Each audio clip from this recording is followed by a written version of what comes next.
Greetings, Earthlings. That was Something Wicked by Ross Budgeon. You're listening to ADX Files on Paranormal UK Radio, and I'm your host, Alyson Dunlop.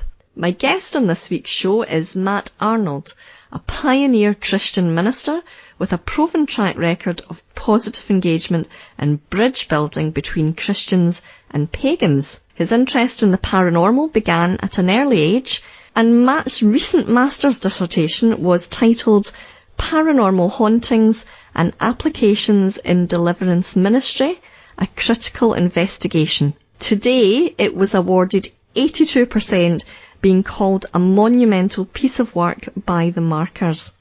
He lives with his wife, who is the General Secretary of the Church's Fellowship for Psychical and Spiritual Studies, and he also lives with his 3 boys. Matt, welcome to this week's show, and a hearty congratulations on passing your Masters with flying colours. Thank you very much indeed. Thank you. Yeah, I can breathe now. You can breathe now, yeah. Yes, phew. It was an excellent dissertation. Thank you very much for letting me read that.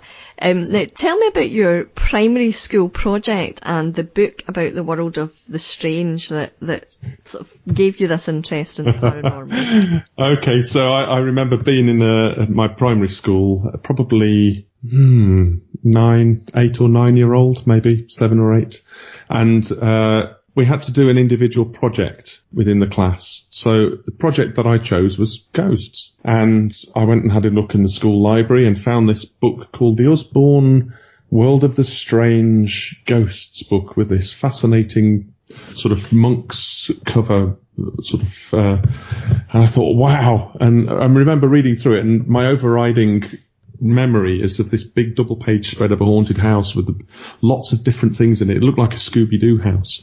And it was saying about things like, if you hear this clock chime 13, somebody will die. And if you see footprints on the stairs going up, there's somebody there. And it's like, ooh, I loved it. But the strange thing is that I came to try and do a similar project a couple of years later at the school. And one day, the book, along with a couple of others, was found in the morning, ripped to pieces. It was just in the library, that and 2 other books just completely shredded. And we were like, oh, what's that? Now, I thought to myself at the time, how strange, but, that's a bum, because I really enjoyed that book. When I look back about 2 years ago on Facebook, I asked the question in a group with people from that school that were there when I was there, did I dream this up, or did the library really have a few books that were ripped up? And they said, yeah, it definitely happened. And so nobody found out who it was. And I probably think they were looking in the wrong place or on the wrong plane. Who knows? But yeah, it was a very formative book for me. Uh-huh. So apart from that strange library thing, have you ever experienced anything else paranormal yourself? When I was very small, I don't remember this myself, but I remember my mum told me that I used to talk to a little old man that was sitting in my Lloyd loom chair in my bedroom. And it freaked her out. She went and spoke to my grandma, and my grandma said, oh, it could be your granddad, because he died a couple of years before I was born. My dad, who was a psychiatric nurse, said, oh, it's probably just an imaginary friend. I don't know.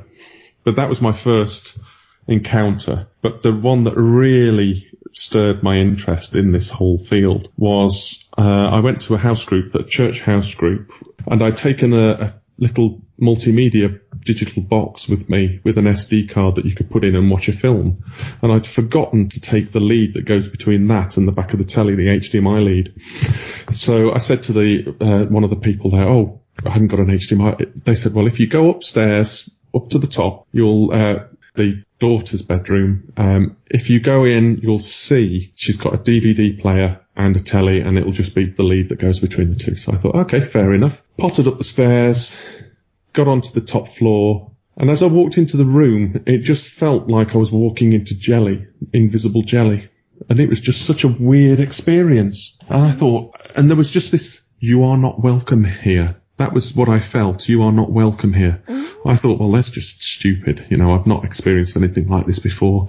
And I went in, I just kind of remember picking up the DVD player. I remember flicking it around the back and just instantly flicking it back because I just wanted to get out of there. And as I got out, I went downstairs, sat by the mum, and she said, "Did you feel anything in that room?" No. And she said only her daughter had been using a Ouija board in that room. And she said also, "We've been seeing shadow people on the stairs and in the house." Oh, no. And that was the second time that I'd heard the phrase shadow people in the year. I'd never heard it before. Mm-hmm. As a scientist, to me, going into the room without any preconceived ideas, any expectations, I wasn't psychologically primed to expect any encounter. I was just going for a lead. I suddenly thought, hold on, if I'd have known before, I would have just put that down to rational psychological pumping. I was ready to expect that to happen. Mm-hmm. But I couldn't explain it. And that's when I thought to myself, there is something definitely in this. I since went to a place called Todmorden, the Incredible Edibles place, and I went to the place that, it's an old spiritualist church, deconsecrated. And I was going to do a forest church ritual. It was the harvest. I think it was 2014. And went up the hill and I went through the graveyard and I thought, wow. Now I normally like graveyards. They're fascinating places. But this one, all I could think of was grey, sorrow, forlorn, abandoned. And I thought, ooh, this temperature, the spiritual temperature here is awful. So I went down and we did the ritual outside the church. But I have had a positive encounters. The most memorable is in the community orchard that I helped to build with the community that I'm living in at the moment.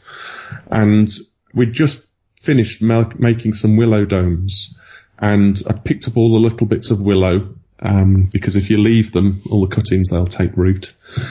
And I just stood and the sun had just set and there was this embrace, just an embrace from behind and a thank you for everything you're doing. And I thought, ooh, there was nobody else there, but I thought, ooh, yes, I'll remember that. Thank you. So there's good. There's bad. When you're saying that, it sounds like you might be clairsentient and you're sort of feeling this experience. Or are you receiving this on a psychic level?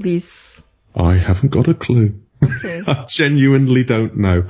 I know that sometimes I can pick up on stuff, and there are other times where other people pick up on stuff, and I just can't. So, when did you become interested in deliverance ministry?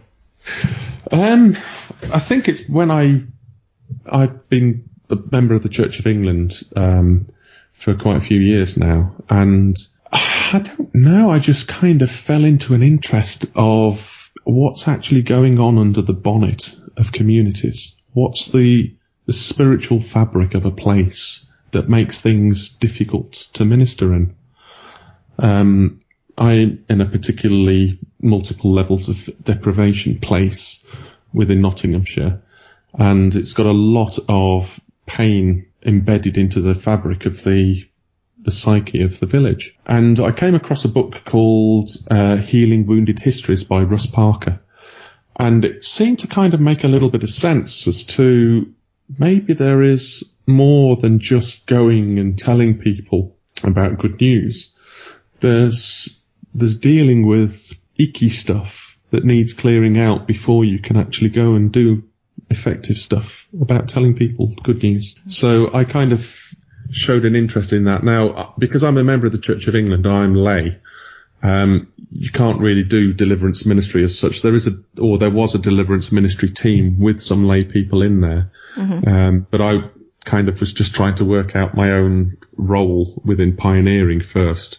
Right. But I've always had this kind of, since that point, I've had this interest in how do you help people who are being affected by things in a spiritual sense in a negative way, that are being affected negatively, and how that's why you call it deliverance. You deliver them from evil.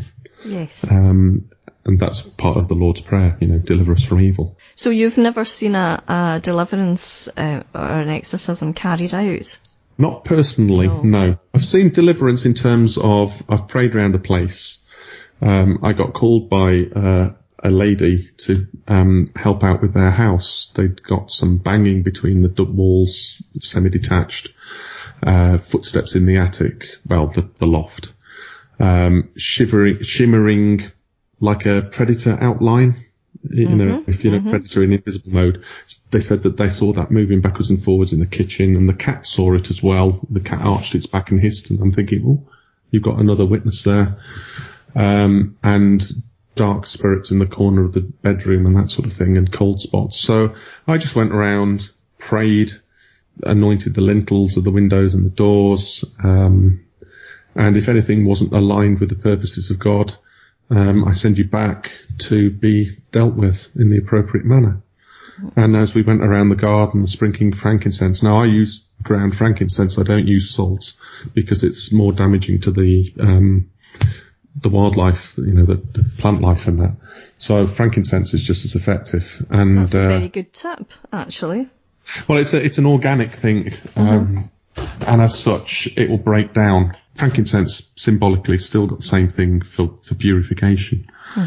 And when I came round, this lady was shivering, and I just said, you know, do you want me to pray the peace of Christ upon you? And she said, yes, please. And as I did that, her countenance completely changed. There was just a peace across her face. And I messaged the next day and said, how are things going? And she said, we slept like a baby last night.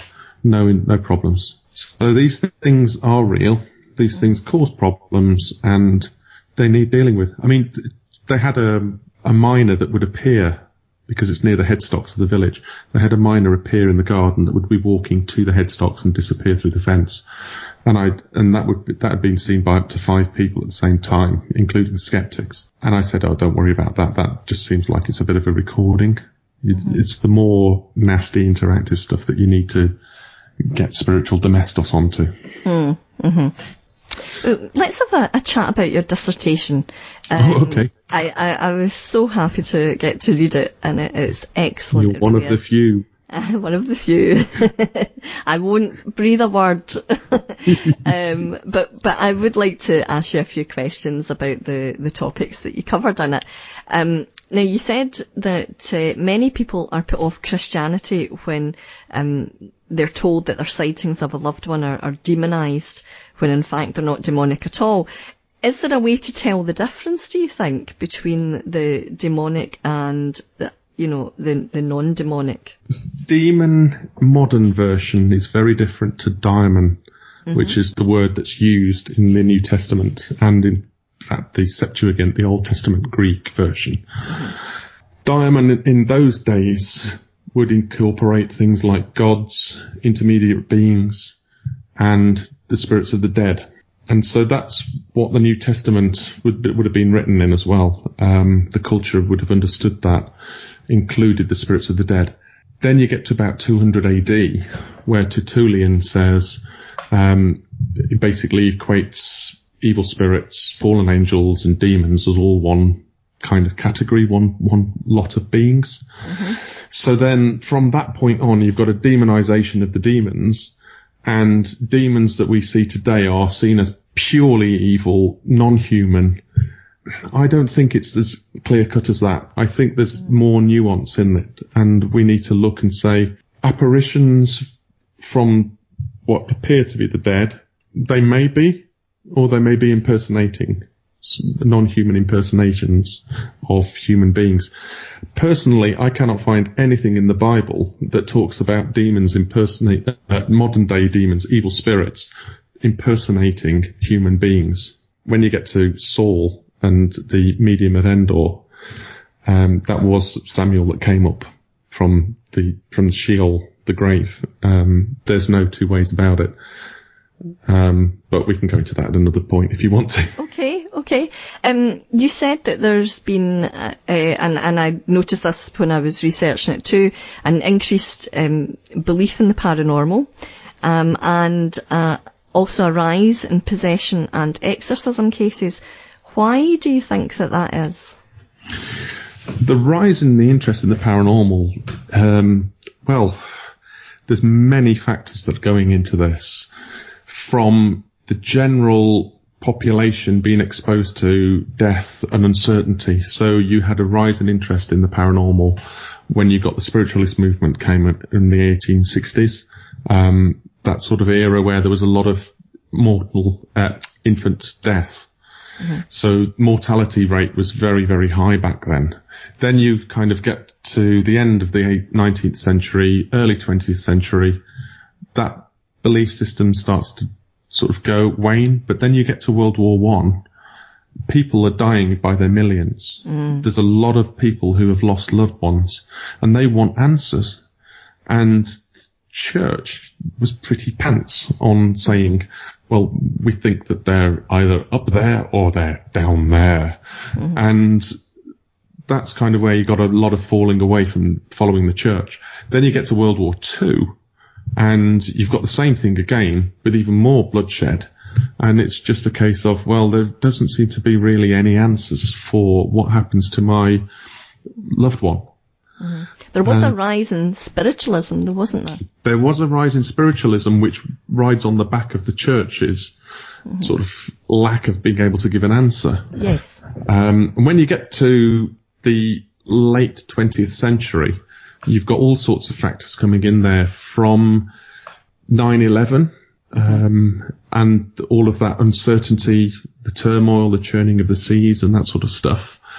But you've also got the rise of the internet, where anybody can publish anything without any editorial, and then bring into that mix social media and the filter bubble effect, where you get a concentrating of ideas and reinforcement of pre-existing beliefs, and that then builds up enough momentum to be able to then spill out into the population.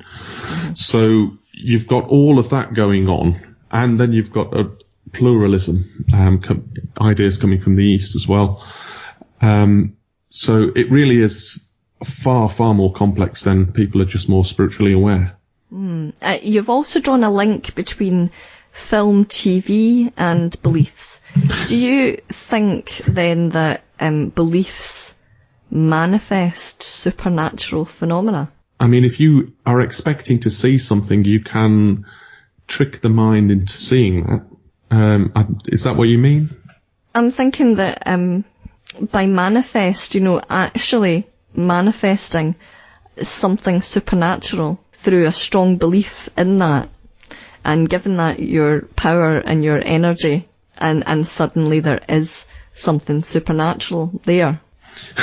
Okay. Like a tulpa. Yeah, okay. So do you want to explain what a tulpa is for the listeners? Okay, so it's something that is created, a thought form that's created by just doing exactly what I said there, by putting all your energy and your focus into it and your beliefs into it, and usually it's to serve a purpose for the person who's doing that. So normally that's done quite consciously, I would say. A bit like spiritual room service. Yes, exactly. Okay. Or perhaps, you would perhaps send it out to protect someone or something like that. But these tulpas can take on a mind of their own, and can become quite nasty in nature. I think if you put enough intent into allowing something to break through the fabric, or the veil, as it were, between the worlds, if you give it invite by the way that you behave or the things that you say, necessarily can allow things to poke through that probably shouldn't be poking through and cause issues for people. There's a guy called Walter Wink who wrote a book called The Powers That Be, and he wrote a big 3 trilogy series on the same thing, where the angels of a place are created by the ethos that arises. So, for instance, a company whose ethos is based on crushing your workforce, screwing them into the ground, getting every last bit of blood out of them. That angel of the place becomes power and dominion and oppression. That takes on a life of its own. I think we're kind of talking on the right, similar sort of lines here. Yeah. And it becomes the thing that becomes what is worshipped within the business or the community. Whereas if you've got a community or a business where life is celebrated in all its fullness, then the angel of a place that becomes relevant for there is one that is more positive. So you can get these powers that rise up and are given permission to have leadership over certain groups of people. So I think that's kind of along the lines. Individually, I think, what you sow in your life, you reap. And if you're sowing stuff that is negative, you will become a magnet for stuff that is negative. Well, it's been pointed out in the past that during the time that the X-Files was on TV, there was also a rise in UFO sightings, although that could simply be because people began to look up to the skies.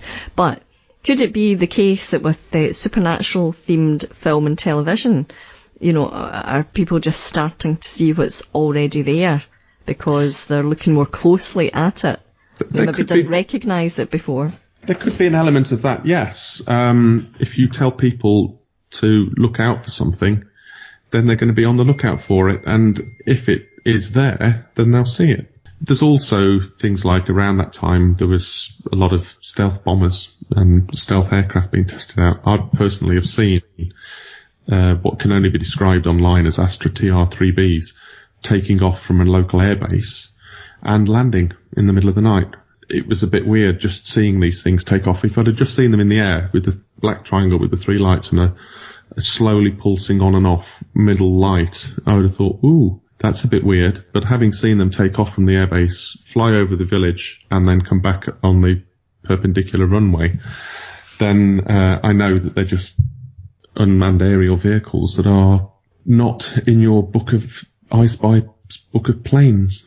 Mm-hmm. So there would be, there's a lot of things as well with things like greys, the almond-eyed grey aliens. They didn't come on the scene until Close Encounters of the Third Kind.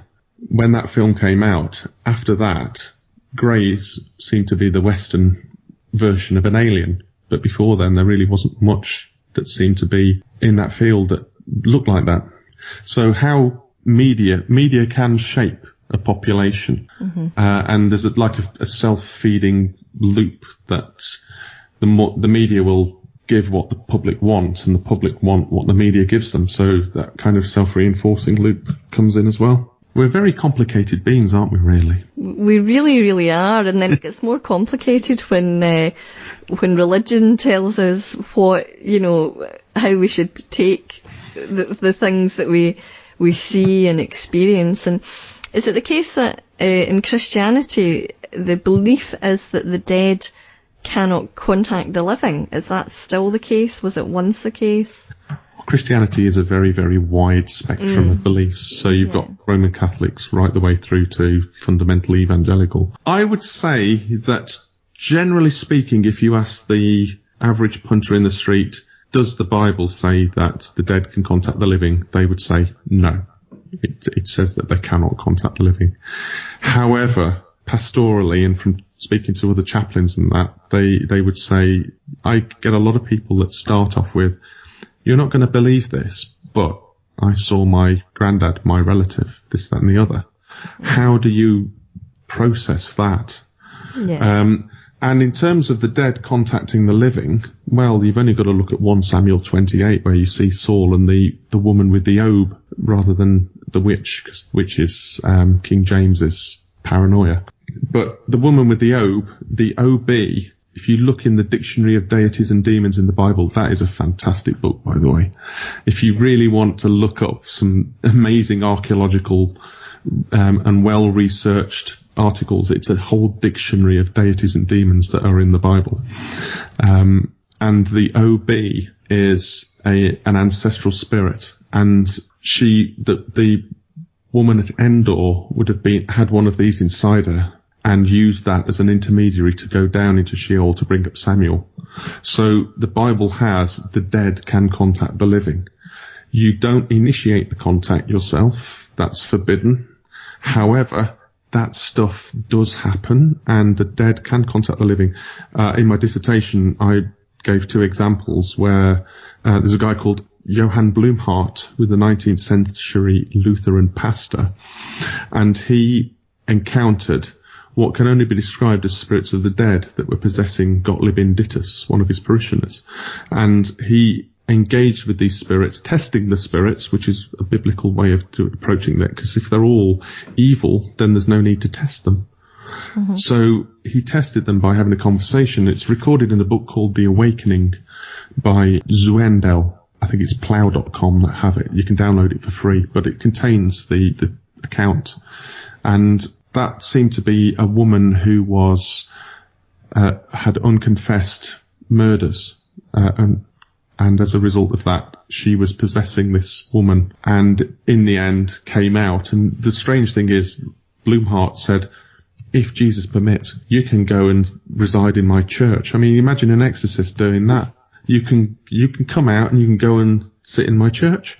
I don't know any, but Blumhardt did it, and it seemed to work. It brought spiritual peace to this woman, and mental and physical peace as well. Uh-huh. And then there's the wonderful case. I love this when I'm speaking with my evangelical friends. There's a fantastic case of C.S. Lewis, the Narnia bloke, and he appeared twice posthumously to a person called J.B. Phillips. Now, J.B. Phillips was working on a translation of the Bible that wasn't the King James, so he was trying to update it into modern English. And he was sitting in his chair one day. C.S. Lewis appeared to him and gave him encouragement, said, it's not as difficult as you think it is, when he was trying to do this translation. And it happened again. And you can just ask yourself, why would an impersonating demon encourage somebody to create a translation of the Bible that it's going to make people do the opposite of what an evil spirit would want you to do? Yeah. It doesn't make any sense at all. And there's a guy called Adrian Plass, who's a very famous Christian writer, and he questioned the wife of J.B. Phillips because he died, and he asked her, did this actually really happen? And she said, yep, I was sitting in the living room, I was watching the telly, he was watching the telly, and then suddenly he was having a conversation with somebody who wasn't there. And I couldn't see him, the other person, but I could hear J.B. Phillips' voice speaking to him. So you do have the dead appearing to the living, mm-hmm. and it does appear in the Bible, and it appears in Christian tradition. And if it appears in there, then it's going to appear in other places outside of Christianity which doesn't have the hold on the dead.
That was Dark Walk by Kevin MacLeod. You're listening to ADX Files on Paranormal UK Radio, and I'm your host, Alyson Dunlop. My guest on this week's show is Matt Arnold. So see, if there can be this communication coming from the dead, why are they so against people from our side making contact with the dead? If you initiate the contact, it's I would liken it to just pressing a random dial on a keypad. You don't necessarily know who you're going to contact, and you don't know who's going to come through. I wouldn't go looking for stuff like that, but I would be where there is stuff happening. Then how can we bring healing and wholeness to the person on the other side and this side as well? But in terms of things like where you've got the woman with the obe, so This all comes down to the whole Hebrew, what's going on that's hidden away because we only read in English. You've got two kinds of spirits in the Hebrew that are kind of forbidden to have anything to do with, and they have the Obi, which is an ancestral spirit, and the Udona, which is a fortune-telling divinatory spirit. And the whole point there is don't have anything to do with them because, first off, the O you have to have within you. That means you have not just your spirit in your body, you have another spirit. And that can cause confusions because how do you know which one's going to be the strongest one? If the OB is definitely an ancestral spirit, how do you know that they're going to have changed and become more fluffy and light once they've died? They could be still the grumpy bar steward that they were before. And they could still be the psychotic nutcase that they were before. Mm-hmm. They just don't have a body of their own. They just possess somebody else's. And the whole thing about having spirits within you links back to prostitution, the spiritual prostitution that you would have. There's a whole sexual intimacy that's involved with having a spirit within you that goes along the lines that are similar to the whole story of the Watchers, which is in Genesis 6:1-4, which is a very condensed little bit of text that assumes the reader knows a heck of a lot more than the text says.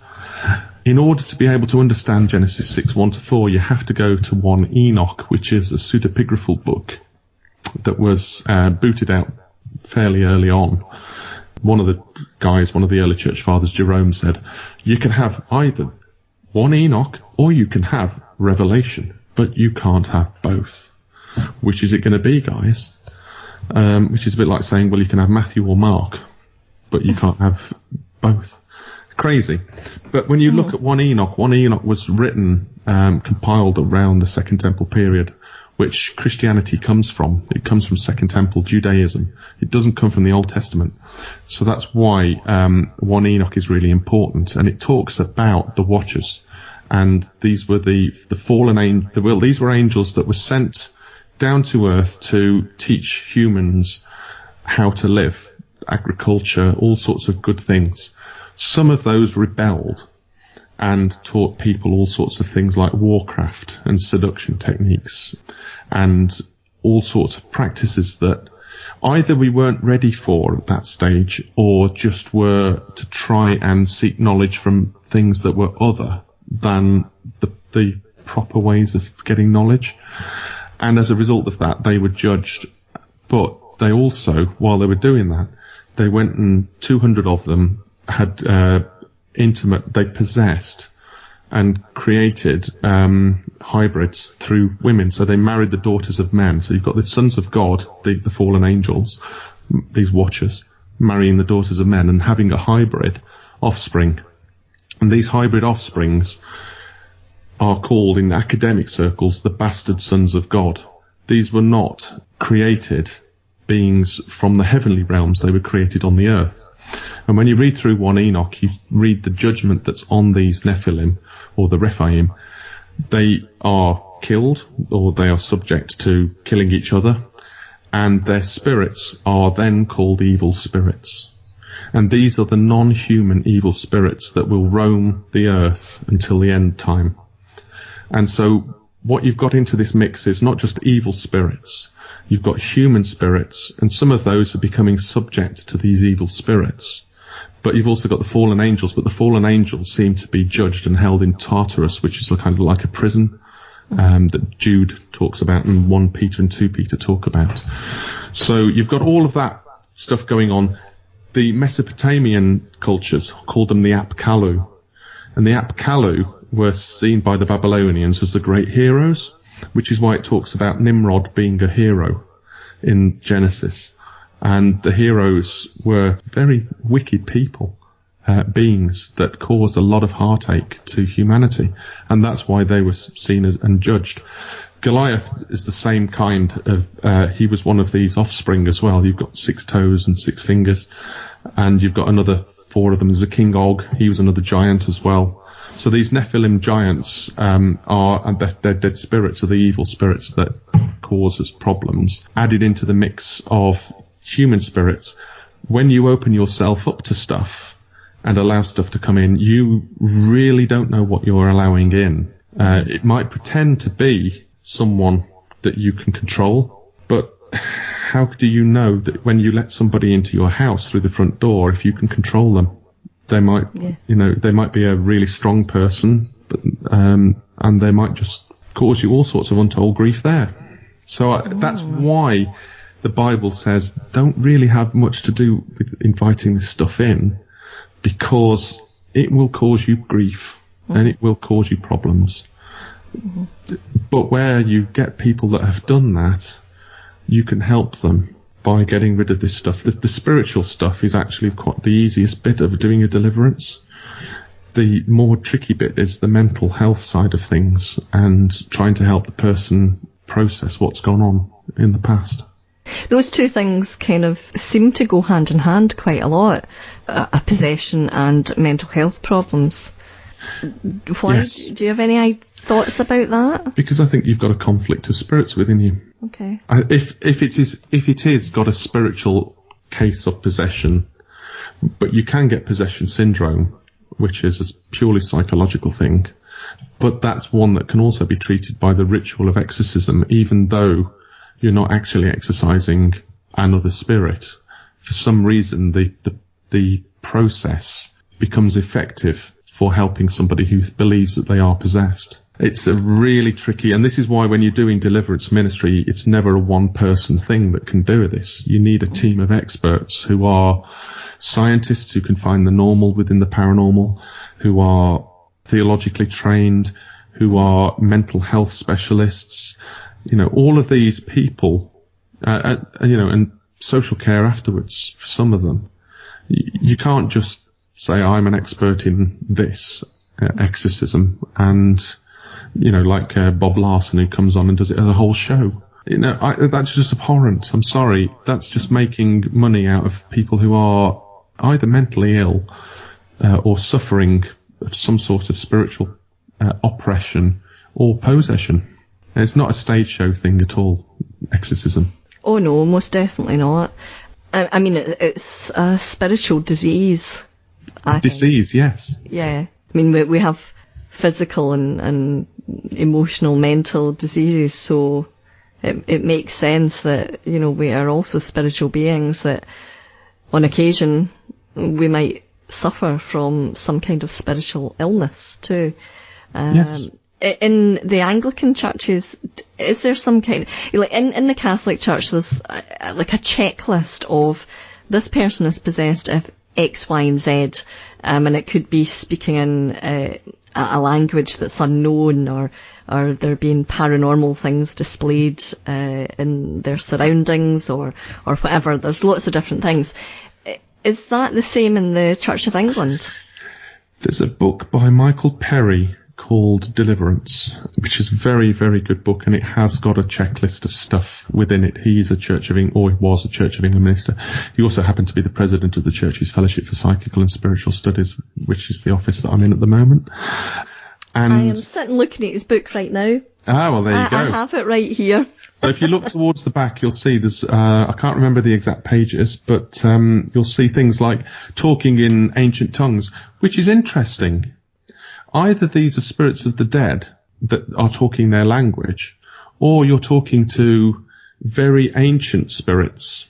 Because my question would be, why would, when you're having a dialogue with somebody who is possessed and you are dialoguing with the spirit within, why would it speak in an ancient language? Why wouldn't it speak to you, if it was a spiritual being, why wouldn't it speak to you in the language that you understand? One of the things that Blumhardt experienced was people who would be talking, spirits that would talk to him in German, and which is where he was living, but you'd also get French and Italian as well. So it does seem to me more sense, intellectually honest, to say these are the spirits of the dead that somehow, we don't know how exactly, have managed to enter this person and are causing problems, or are within a building and, interactive hauntings. some people say, you've got to move them into the light and that sort of stuff.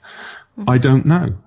This is part of what I'd like to research further as to what's actually going on under the bonnet. Certainly, I have known people, one person in particular, to have helped to move something on into the light. And usually that is a medium.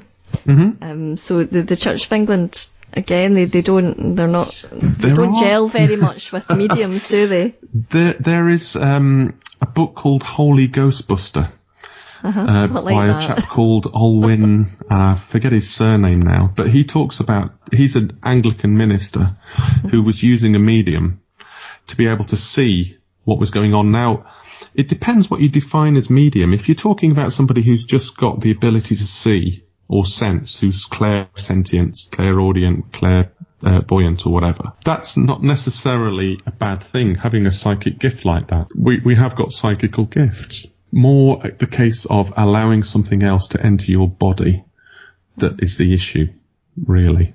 So taking somebody, you can have a medium who just hears a message and passes it on without having a spirit possessing them. And I don't have an issue with that as much. Well, that's actually one thing that I've never quite gotten, that some people can be, possessed and it's very serious, mm-hmm. but some mediums have spirits talking through them, mm-hmm. and then they go on afterwards to, go about their everyday lives, and it's, the spirit is then gone almost immediately, and it's like, well, how could that happen how can, a medium do that, but somebody who's possessed can't?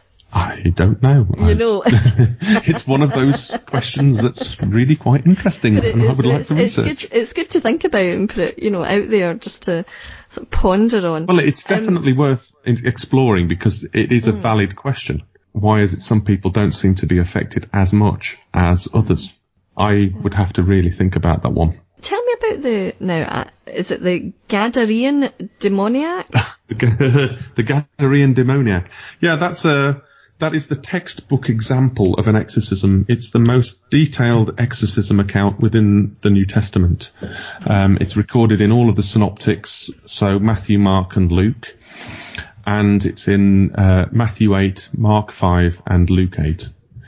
And it talks about Jesus has come across with his band of disciples and he set foot into what is effectively non-Jewish territory. So it's Hellenistic Greco-Roman culture, the other side of Lake Galilee on the eastern bank. And as soon as they set foot, this guy it's described as being unable to be chained. He's got preternatural strength. He comes running down and he shouts to Jesus, Son of the Most High, which is what a Greek Roman Gentile would call Jesus, as opposed to a Jew who would call him Son of Man, Son of God. So Son of the Most High shouts, he's been cutting himself, he's living in tombs, and Jesus kind of tries to cast it out. And it's interesting, it doesn't work the first time. This thing is stronger than first expected. And then the interesting thing here is Jesus starts to engage in dialogue with the spirit. What's your name? Legion replies, for we are many. Jesus then has this kind of, the demons, the daimons, the unclean spirits, not daimons, unclean spirits, then have a conversation about not wanting to leave the territory. And have you come to torment us? Let's send us out of the territory. Don't send us into the abyss. Now, the abyss isn't the abyss of Revelation. The abyss in that culture would have been the Sea of Galilee. Don't send us into the sea. So he says, well, okay, you can go into the pigs that are nearby. And these spirits go into the pigs, and 2,000 of them suddenly throw themselves off this cliff and into the water. And the Gadarene demoniac is...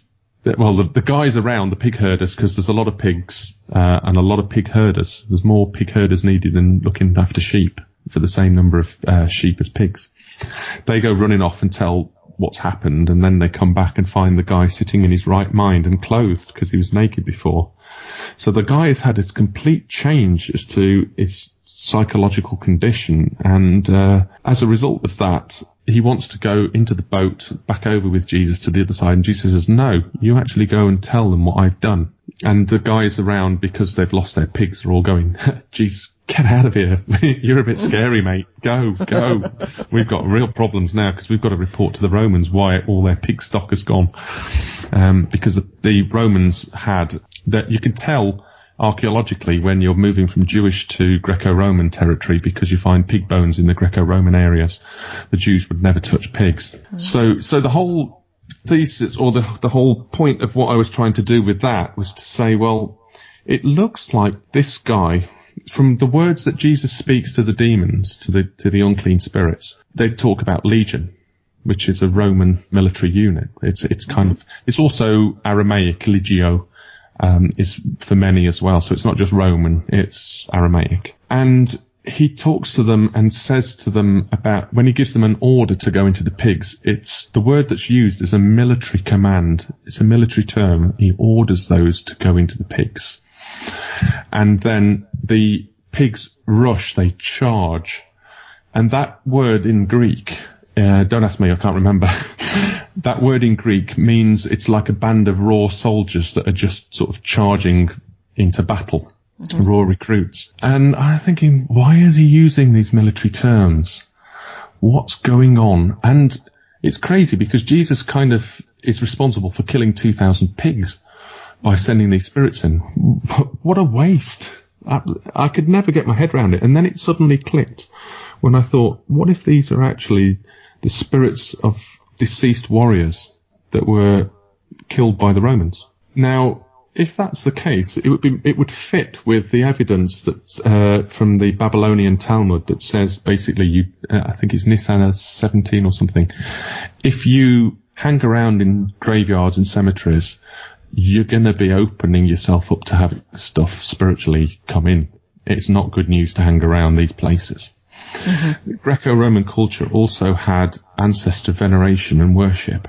These tombs are near to the sea. Now, the whole location has been called Gadara. It's been called, I can't remember the other one, but the two places that it's often called are, the first one is 35 kilometres away. So you've got to say that the pigs have got to run 35 kilometres to get into the Lake Galilee. Doesn't make sense. The other one, Gadara, is 7 miles away and they've got to cross the river Yabok. That doesn't make any sense either. There's a place that we've rediscovered in the 1970s called Gergesa. We rediscovered a Byzantine monastery from the 5th, 6th century dedicated to the story of Jesus healing the demoniac. And it's in modern day El Kursi, Kursi. You can actually look on Google Maps and find the place just on the eastern shore of Galilee. And if you do the satellite view, you can actually see the plateau where they would have had the pigs. You can see a steep cliff going down into the sea, and you can read about the tombs online as well at El Kursi.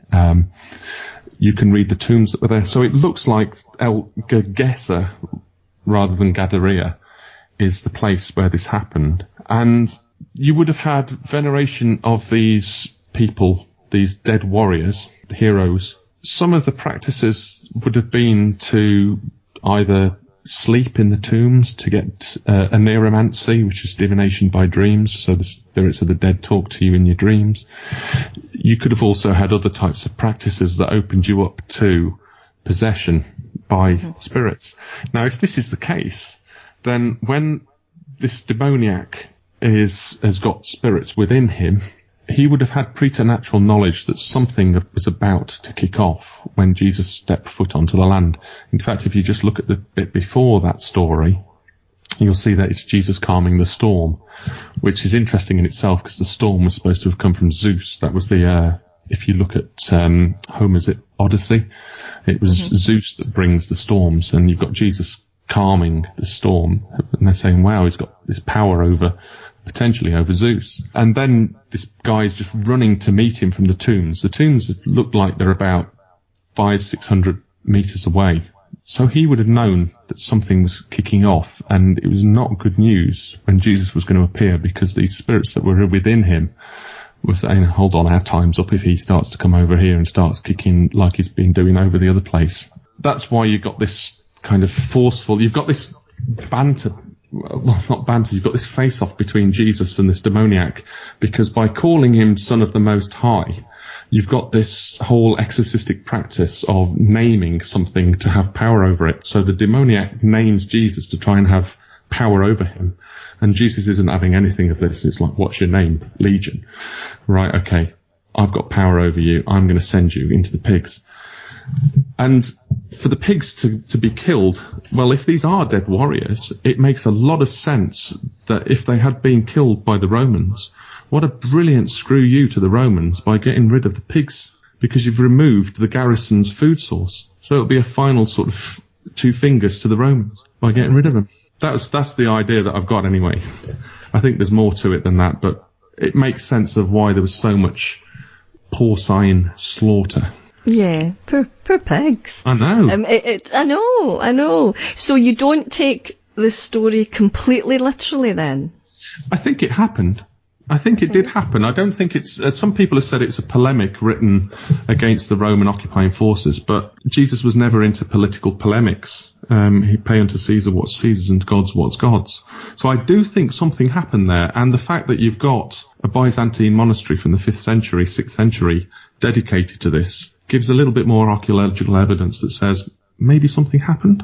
Yeah, so this, oneromancy, did you call it? Oneromancy, yes. Oneromancy. Yep. Sleeping in graveyards, and you've said that would have been quite spiritually dangerous. The Jewish Talmud said, the Babylonian Talmud said yes. It would be quite dangerous to sleep in a graveyard anyway, I would imagine, as far as... Well, certainly in Glasgow it would be. You don't know who you're going to... Well, we're taking a modern day spin on what was happening, but people pretty much the same wherever. But even not just in the Jewish things, in the Greco-Roman literature, it wasn't seen as a healthy thing to do. You opened yourself up to all sorts of really quite negative stuff. Mm. And was it something that was widely practiced, doing something like that? There's a great book by Felton on Greek and Roman ghost stories. Can't remember the exact... Debbie has been on the show, actually. Oh, right. Yeah, Debbie Felton, yeah. Wow. And I've met her. She came through she was going to a conference in Edinburgh. Mm-hmm. And we had been in touch. I'd been asking her a few questions. And she said she was going to this conference. And it was about a fortnight after I'd had a kidney transplant. So I wasn't feeling all that great. But my mum took me through to Edinburgh. And I met her. Fantastic. I I'm actually jealous. met her, and she's a lovely woman. And after that, she was on the show. I've got a show with her. I'll post it to you later. Yeah, definitely. But, sorry, I interrupted you there. It's okay. You mentioned her name. Yeah, so in neuromancy, dreams definitely were seen as portents to, what people were a lot more aware that the divine could speak to you through your dreams. And even in the Bible, in the New Testament, where you've got Pilate having sort of gone through the whole Passion of Jesus type story, you've got in there, his wife says, don't have anything bad to do to that man because I've had a terrible dream. Don't kill him. But he still goes and does it anyway. Still orders it. But yeah, so in neuromancy, and then you've got Joseph the dreamer. Mm-hmm. You've got Jacob dreaming with the ladder that goes up to heaven and the angels descending and ascending on it. Dreams are all over the place. I mean, I've even done dream training from a Christian perspective using symbolism, and I found it really useful. I've had some dreams that have been really helpful to get me through different phases and to find encouragement. I've also done exorcisms in dreams, which is very interesting. I've had, I think, 2 or 3 that have come up. You know when it's different. The whole atmosphere is dark. It's oppressive. Very different kind of atmosphere to the type of cheese pizza dreams that you have, which are just completely random. So, I mean, dreams themselves can either come from God, from the divine. They can come from your cheese pizza, from hormones, alcohol, drugs, that sort of thing, illegal or not, or prescribed. And they can come from the enemy, because it seems to me anyway, that in your dream state, your spirit doesn't sleep. Your body might, but your spirit doesn't. And then you've got a whole pile of research that needs to go into things like lucid dreaming, astral travel, out-of-body experiences. All of that sort of stuff gives us a bit more of a clue that we are more than just a biochemical machine. Do you know what confuses me? Here's something else to ponder. It confuses me that the spirit of the dead is thought to be unclean, but I've always thought of the spirit as being a holy thing. And so to think about it as being unclean after death, I don't know how I can reconcile those two notions. I think the unclean bit is a Jewish term that was mainly to do with being dead or through death. So people that would touch a dead body would become unclean, ritually unclean. You would have people that went into graveyards would be unclean. So you'd have to then go through the process of purification to be able to then go and worship in the temple. So it's just a terminology thing. And I think when he talks about unclean spirits, I think that just means that they are to do with the dead rather than they are evil spirits or other types of spirits.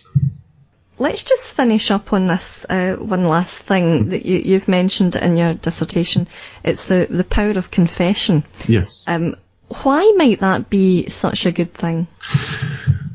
It seems to work. That's a cop-out. No, I think there's a lot to be said for getting rid of your baggage. When you know you've done something wrong and you are faced with it on the other side, then you can, well, we know what it's like when we've got stuff that we've not confessed, when we've done something wrong and it's played on our minds and it's eaten and eaten and eaten and eaten away at us. For me, and through the things like Blumhardt he observed that the reason why this particular woman was possessing Gottliebin was because she had unconfessed sin in terms of she had murdered 2 of her children and buried them in a local field. And he said, well, surely you confessed your sins to me just before you died on the deathbed. And the spirit says, no, I actually had unconfessed sin. And so this spirit then has confessed, and there's all sorts of other confession stuff that's taking place from other spirits that are within Gottliebin. And so it's really odd because in the Roman Catholic Church and in some high Anglican churches, you have this thing called the Requiem Eucharist or the Requiem Mass, which is a Mass or a communion Eucharist said in respect of the dead. So there's prayer said for the dead. There's the whole Eucharist, the communion, is about reconciliation, and so confession and reconciliation, both between you and the divine God and between each other. So there's instructions within the Bible that say if you offer something and you realize you've got unconfessed, you've got a problem with one of your neighbors, go and resolve it and then come back. And this is the whole point of the Bible, is it's about resolving that which is negative and to make it into positive. So confessing the things that you've done wrong seems to be cathartic. It seems to be efficacious in being able to get your spirit realigned with God, with the divine. And you can do that on this side. Somehow it seems to work on the other side as well, where you've got spirits that want to confess stuff and be absolved, be forgiven for it. When you see these paranormal TV shows and that, where they've got stories that are being told, sometimes these things are that there needs to be something done by the people on this side to right something that had been done wrong by the person that's passed over. And so that seems to be what's going on. I know I'm saying it seems to be a lot. I'm a scientist. I don't have a definitive standard scientific model answer for the afterlife. because it's outside the realms of the scientific method. Exactly. I mean, nobody does. Nobody really does. No, but it seems to fit the evidence. The massive evidence seems to suggest that actually confession and the Eucharist, especially holding communion within a place that's haunted, that's exhibiting, having psychic, paranormal issues, not poltergeist, but other paranormal issues, it brings a peace within the place. And in my own experience, having prayed that peace into the person that was having those issues, I saw the physical change that took place in her face. So it works. I don't know how, it just does. I would imagine that it would. I'm in favour of something like that, in favour of confession. But unfortunately, we are at the end of another amazing ADX Files on Paranormal UK Radio. I was going to say darkly amazing, but I don't think it has. I think it's been quite enlightening, actually. But it's been great talking to you. Thank you so much for joining me on the show this week, Matt. I could talk to you for another hour, but I'll say goodnight here and have a great Halloween with your family. Thank you very much, and you too. Until next time.